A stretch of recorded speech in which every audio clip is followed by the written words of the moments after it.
First thing you notice is the flash. The flash of silver when the school turns as one, like a single creature with 1,000 heartbeats, swirling and veering in the plankton-rich currents where oceans meet. As we descended, adrenaline infused our euphoria, fear. I stood helpless and enclosed with my cage mates, a professor from the University of North Carolina at Chapel Hill, and 2 of his MBA students. We didn't know where or when it would appear. As they scanned left, right, and below, I fixed my gaze at 2 o'clock on the gloom beyond the school. Abruptly, the school vanished. And in its void, a deeper gloom materialized. Unhurried, almost leisurely, she appeared. I withdrew my hands from the cage bars and held them to my sides. I stared. At 17 feet, she was gargantuan. The size and bulk of an SUV, she angled towards us with casual sweeps of her massive caudal fin. As she approached closely, I detected what no film or image had ever revealed to me. Her eyes were not black. Her eyes were slate gray with discrete, lighter pupils. Those pupils. If it weren't for the caution she commanded, I could have actually touched her. The great white sharks of Hansby, South Africa, are known the world over for their regular appearance in the chill waters off the Western Cape. I had come to observe them, to study them firsthand. Well, the schools returned, coalesced, and swirled in what's known as predator confusion effect.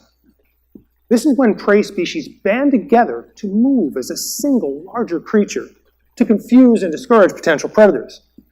Now, given this effect, it's actually possible to detect the arrival of a predator, not by its appearance, but by the activity preceding its advance. Think of it as nature's early warning system. And in time, as I could discern the appearance of these giants, fascination displaced fear. Well, the schools banked, dispersed, and then this.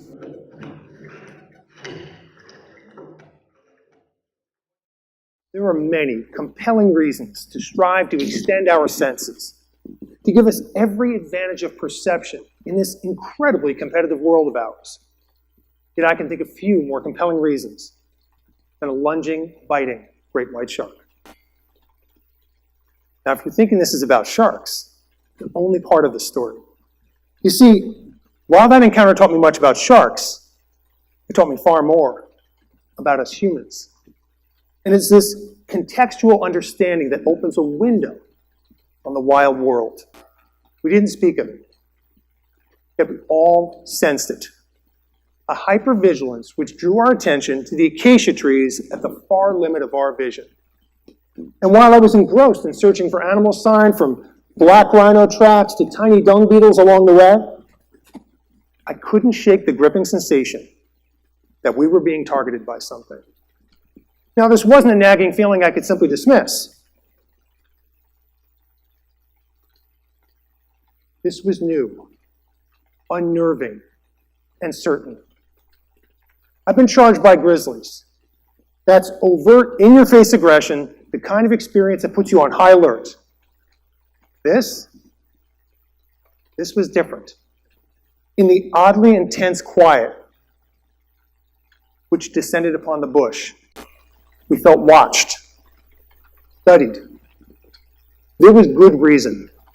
They're known as the Pride of 8. 8 full-grown African lions who patrol the vicinity of the Sabi River. That day, while we tracked elephant and searched for buffalo spoor along the river, the Pride of 8 tracked us. It was in that moment of adrenaline-stoked clarity I realized 2 things. That deep beneath the shallow surface of our senses lie the nearly limitless capabilities of the animals in our midst. And that by tapping into this uncanny animal detection, we can wield life-saving advantage. Yet animals aren't the only teachers out there. When I was just 6, my dad taught me to explore the limits of my night vision. Knowing my curiosity and my love of animals, he posed a question. He said, "How would you like to see in the dark like a cat?" I nodded with wide eyes. What 6-year-old wouldn't?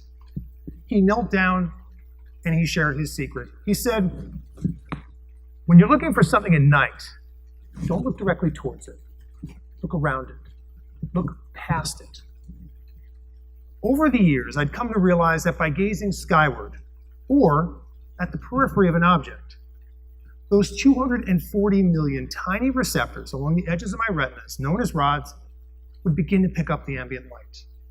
And then, something amazing would happen. The outline of the object would begin to appear in the center of my field of view.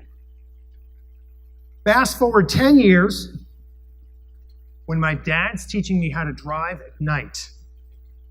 Brave man, my dad.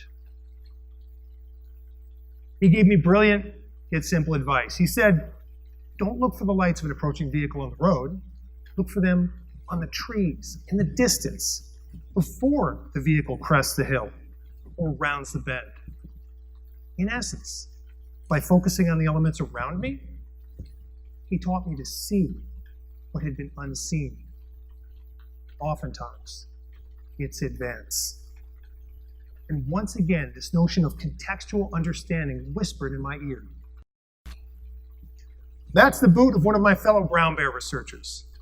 It's a size 12, and it's dwarfed to scale to that brown bear track from our study area. I love this image, because if there was ever any doubt, it proclaims loudly, quite literally, that nature is far greater than us. And it's through this lens of humility that we can see farther, clearly. As a person of science, I need to see proof. In fact, I demand it. I needed to know if what I sensed in the waters off the Cape of Good Hope or in the bush border in Kruger was real or imagined. Yet every time doubt threatened to eclipse my unshakable sensation, the animals confirmed what I had perceived. And the vigilant curiosity that inspired me then inspires me right now to explore. This journey brings me to the crossroads of proof and wonder. For while it's true that science demands proof, scientific advancement is born of wonder. What I learned in the chill waters off Ansbach was far greater than any shark. That white shark taught me something invaluable. Eyes enable us to look. Knowledge enables us to see.